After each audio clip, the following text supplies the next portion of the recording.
So today I invited Faith Dairit. Faith is an SEO copywriter.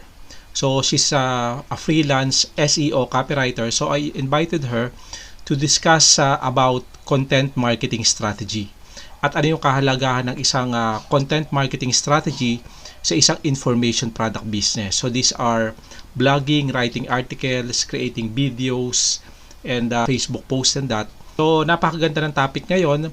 If you apply content marketing strategy, this will boost your business. This will make your business stand out. Stay tuned kasi alam ko marami kayong matututunan dito. Faith, thank you very much for giving us the opportunity to talk to you. Faith, can you tell us more about yourself? Kung ano yung ginagawa mo? I have a corporate job, even until now that I'm a freelancer. So, in my corporate job, I am a content manager, business developer, business development officer in a fintech company. So, I handle everything about content dun sa fintech company namin. And then at night, I do content management for our agency, which is Blitz, yung digital marketing agency siya. Yes, so I handle a couple of writers. So I decide what they write about, saan namin ilalagay, anong purpose ng content na yun. Yun, so that's what I do. So Semblitz at saka yung company na hinahandle mo, Semblitz, is that where Fairbill also work? Yes, so that time kasi nung binubuo namin yung Semblitz, mas madali i-register yung solopreneur. So we put it under his name. Yes, but we are co-founder. So he handles the sales part. Yeah, the client's part. And then once he closes the client, sa kanya binabato for content management, mga deliverables. So ako yan nagdi-deliver nun. So he's on the client-facing side and I'm like on the back end. Tama-tama, pag-usapan natin na Faith yung content marketing. Kasi content marketing yung gusto ko itanong sa'yo kasi yun ang expertise mo. Yun ang expertise. So I just want to know, if you're running a business, say for example, you're running an info product business, ano ba yung content marketing strategy na tinatawag for an info product business? Is that yung mga blog posts, videos, and Facebook posts, yung ba yun? Or can you elaborate more? Yes. So actually kasi for me, content marketing is like an umbrella term.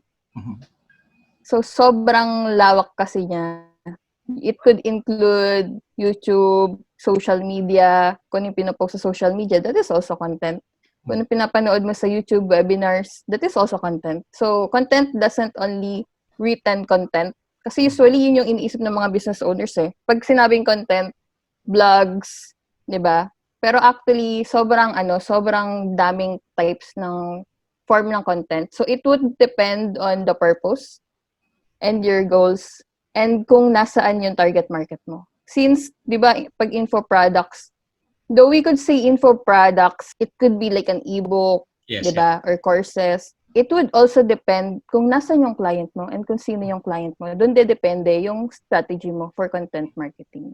Content can be anything from a YouTube video, blog post, article. So, that's a content strategy. So kailangan pala you're doing all of that. Kailangan na nagbi-video ka, nag-vlog ka, or how do you put it? Depende yung strategy mo kung nasaan sino yung target market mo. Okay. At sa kung ano yung pain nila. Kasi halimbawa, ang target market is yung age is 20s.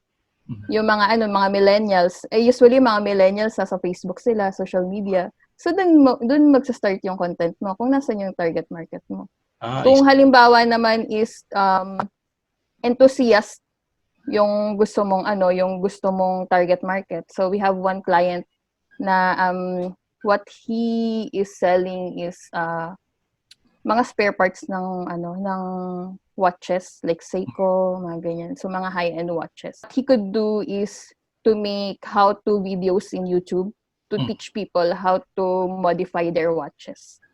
So, ito yung mga sample na depende yung type ng content mo kung sino yung target market mo. So, kailangan pala talaga malaman mo yung target market mo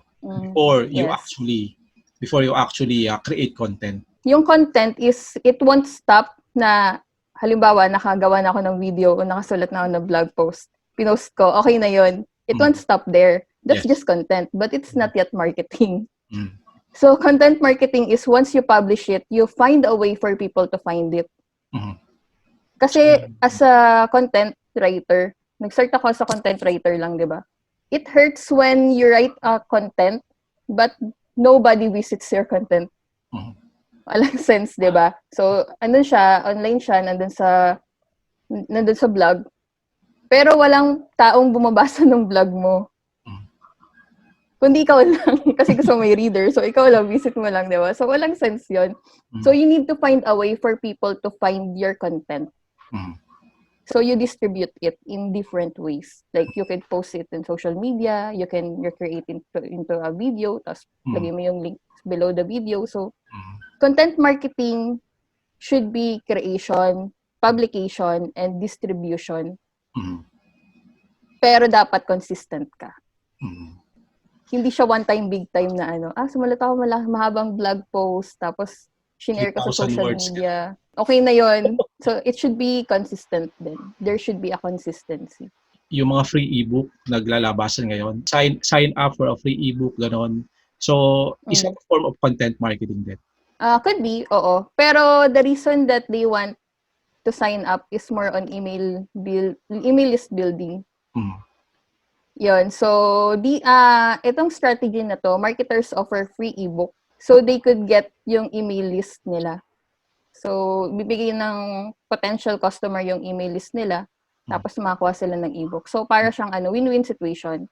If valuable yung content, it could be a win-win situation. Kasi, some people, they would just write content or create content for the sake that it's called content. Pero we always go back to step 1, which is you have to know your customer, your potential customer, and you need to deliver value for them. Walang value yung content mo, binigyan mo sila ng content, pero walang value. Hindi mo may reach yung goal mo, which is to build your brand and your business. It's not content marketing, di ba? Kasi yung goal ng content marketing is to grow your business. If hindi valuable yung content, like nagbigay ka nga ng free ebook, wala lang, nilagay mo lang kung ano-ano doon. So, should be very valuable din yung content mo para sa kanila. So, ano yung kahalagahan ng content marketing strategy in an info product business? Yeah, so actually very important talaga yung content marketing sa mga sa info product businesses. Kasi it's more on your selling, but it would depend on trust. Kasi info product siya, it's not tangible. So, or mostly it's not tangible. What you have to know is how to gain people's trust. And that is through content marketing. Diba? Kasi di mabibili agad ang tao sa'yo, di ba? Halimbawa, for me, I'm producing content. I'm producing ebooks and courses. So, na-realize ko, hindi naman agad bibili, hindi naman agad magbubukas ng wallet yung customer and then bibili agad sa akin nung first time na ako nakita. Yes, so it would depend on their customer journey. Familiar ba tayo sa customer journey? So, customer journey is first, awareness. They need, awareness muna. So, aware ba sila na may problema sila? Aware ba sila na, na may solution dun sa problem nila? So, the first thing for info product business owners is to know, number 1 step is to know the pain of their target market. Who is their target market? They should create like an avatar.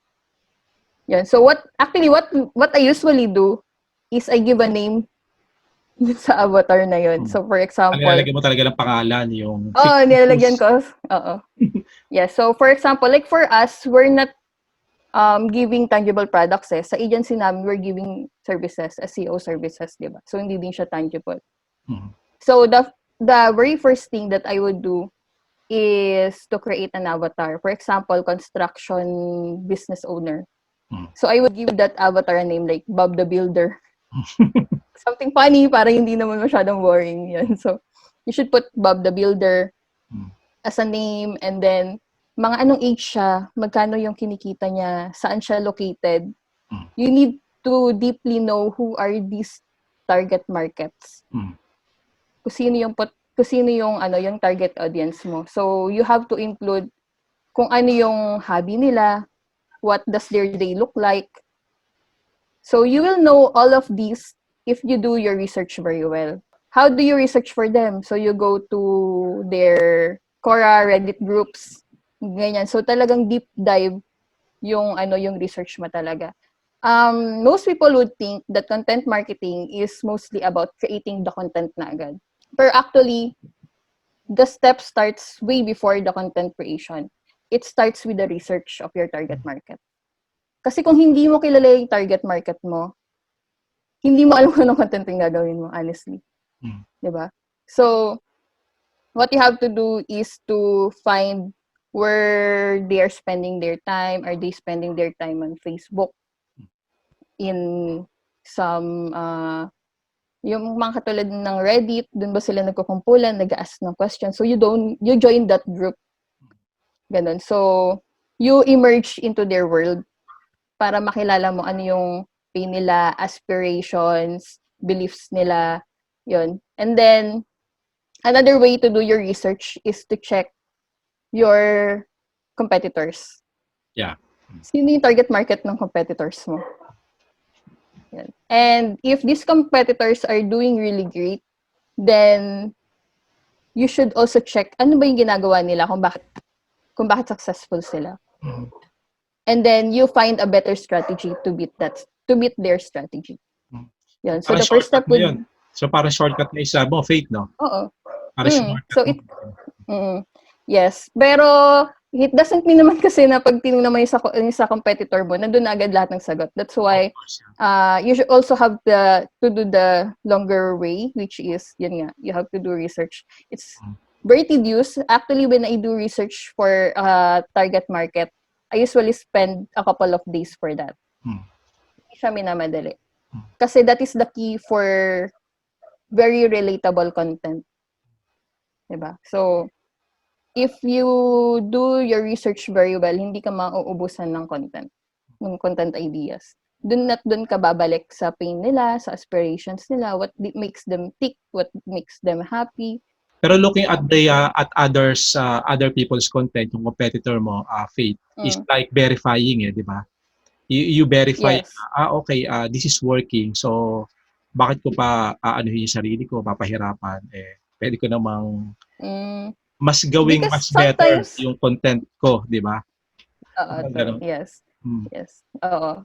Pero minsan din pag nag-research ka, meron ka madi-discover na hindi rin alam ng competitor mo. So you becomes the first mover into that strategy.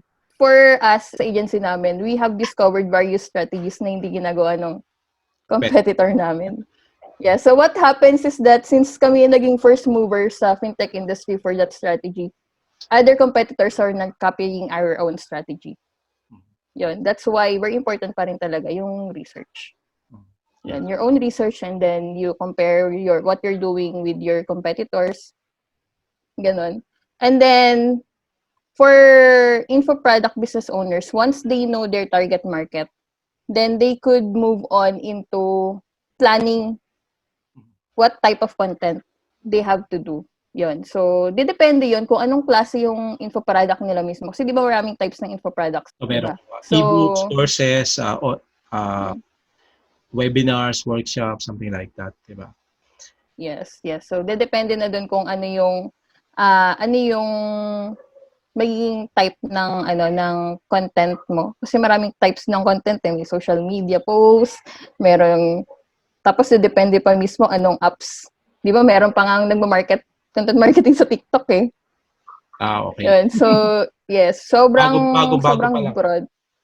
Bago pa lang. Sobrang broad talaga ng content marketing. Yun. So, yun, if you already find out where your target market is, what is the content na pwede mong gawin para sa kanila, you also have to know your customer journey. Nasaan sila ngayon? Nasaan sila ngayon? So are they in the awareness stage pa lang na hindi pa nila alam yung problem nila? Yun. So, you have to create a content para lang doon sa awareness stage pa lang. Yung papamukha mo pa lang sa kanila na ito kasi talaga yung problema mo. I can relate with that problem. Yun. So, and then, if awareness sila kung ito yung ito yung pain ko, ito yung could be possible solutions. Pwede mo sabihin na ikaw yung solution. Kaya lang kasi, marami kang, you could have competitors, di ba? So, nasa second stage sila, which is nagko-compare sila. Sino ba dito yung magandang brand? Yes, yeah. Ganun. Di ba? So, that could be like the middle part na siya ng journey. They know you exist na, pero hindi pa sila convinced na ikaw talaga you're the one. Hindi pa sila convinced eh. So, for that one, you could create content na you are comparing yourself with other. Yan. Or you could create interviews, reviews, mga ganyan. And then, once na testimonials, mga ganyan na yung type ng content. Makikita mo yung kung paano nag-evolve yung content. Yun. So, halimbawa, awareness pa lang, you could create vlogs introducing yung pain, you can relate to them, mga how-tos, ganyan, guides. And then, pag na-convince na sila na you know your industry, mag-move na sila sa comparison. That is stage 2, they compare. So, doon ka na mag-move sa testimonials, mga ganun na yung type ng content mo, nag-add ka na ng testimonials, why you have this better offer than your competitors, ganun na. And then, at the bottom na, yung konting-konti na lang bibili na sila, you have to show them the best way to contact you or to buy. That's why we have like the buying page, contact us page, inquire page, ganyan. So, it's very easy for them to inquire about your specific product or service. Ganyan. So, yun nga, yung content is mag-evolve dun sa journey din ng client mo. Which, with all start, I cannot stress enough yung importance ng paggawa mo ng avatar. Kasi kung wala kang avatar, yung first step na yun, maliligaw ka, ma-overwhelm ka talaga. Yeah. So, if as an info product business owner, you need to build trust. Yun yung pinaka-goal mo. If hindi relatable yung content mo, if gumawa ka lang ng content pero hindi sila nakarelate, hindi mo nasagot yung problem nila, hindi mo magigain yung trust nila. Diba? So, it's like you're walking on the road, may nakita kang tao, tapos sabi mo, bili mo tong libro ko, bili mo tong course ko. Hindi ka nga nila kilala eh. So parang random na binentahan mo, so napakahirap. So dapat targeted. So dapat pala targeted yung content based doon sa pain points ng market, sinabi mo kanina, o yung customers. Yes. Yung content marketing strategy ba, does it only apply to businesses na may website? Hindi. So I have helped a couple of startup businesses na nag-start lang sila sa Facebook. They just have their own Facebook page. They don't have a website. So ito yung mga micro businesses. I help them with is I created content sa Facebook nila. So what are these content? So halimbawa, Monday, I asked them to create like a value post. Like how to guide for their target market, ganyan. So that is also content because you give them value. It doesn't matter if sobrang haba niya, medyo maikli, ganyan. It just has to be a valuable content na makakatulong dun sa target audience mo. That is considered content. So, another content that they could use in Facebook is an image. Like, di ba uso ngayon yung mga step-by-step guide, pero per step may isang image. That is also content na pwede nila magamit for their Facebook. Yun. And it's very useful kasi highly shareable yung mga ganong content eh. So, the more people share it, the more na nabibuild mo yung brand mo as a thought leader for this specific industry. Kaya parang infographics, di ba? May mga infographics din. I think mainit din yung infographics. Oo, yes. And also, we have gifographic. Alam mo ba yung gifographic? Ginawang GIF. Yung meron kami may mga infographics kami na gumagalaw-galaw yung mga images. So, we call it gifographics. Yan. So, highly shareable din yung mga yan. Tapos, in FB, you can also do video lives, di ba? So, that is also content. As long as you're giving value to your target audience, that is also a type of content. Even sa YouTube, di ba? Videos are content. So, you can create various content. Like, mga content creators nga ngayon ng mga di ba? Mga nagbo-boom ngayon. every day nagbo-vlog sila, so they give value. As long as they are consistently giving value to their target audience, that is content marketing. Yung dinidisseminate nila yung content na yun, that is already content marketing. So it doesn't have to be a blog per se, na sa blog ka lang pwede mag-content marketing. Hindi mo siya malilimit lang basta sa blog. Pero do you need to be techie? Halimbawa, hindi ka naman na technical. Sa aspetong technical, do you need to be technical to, use that strategy, content? Kasi kung marunong ka naman mag-Facebook, marunong ka mag-record ng video, di ba? Hindi naman siguro technical yun. Oo, di ba? Kahit nga mga, mga oldies nakakapag-record ng live Nakakapag-TikTok nga yung mga, yung mga grandparents So, it doesn't have to be really technical. But what's the most important thing if you want to start with content marketing is to gain clarity. First, sino yung target mo for your content. Second is, ano bang goal mo? It doesn't have to be really technical, pero you need to gain clarity. Sino yung target mo? Ano yung goal mo? Bakit mo to pinost ng content na to? The thing is that a lot of business owners, they fail to be clear kung ano yung goal ng content nila. Kasi there are a lot of goals for that content. Like for example, if I post a blog sa FB ko, ang goal ko doon is ma-share yung blog post ko na yun. Tapos, it would gain, we call it like a social signal. Because Google also picks it up. Kung marami nag-share nitong link na to sa social media, that means very relatable and valuable yung content na nasa blog post ko na yun. So, maraming goals. Like, or gusto ko lang maging thought leader lang ako. Pwedeng ganun. Maraming goals. Pero malalaman mo yon sa mga KPIs mo. Like, so, do you target a lot of unique page visits? Do you want a lot of downloads? Do you want a lot of people to download your sample ebook? Kasi minsan, may mga napapansin ako ng iba na nag-share sila ng part lang ng course nila for free. Target mo ba na na marami lang mag-download nun? Or gusto mo marami mag-share nun? Ano bang target mo doon? Yun. So, since sobrang lawak ng content marketing, you need to gain clarity. There's no technical thing about it.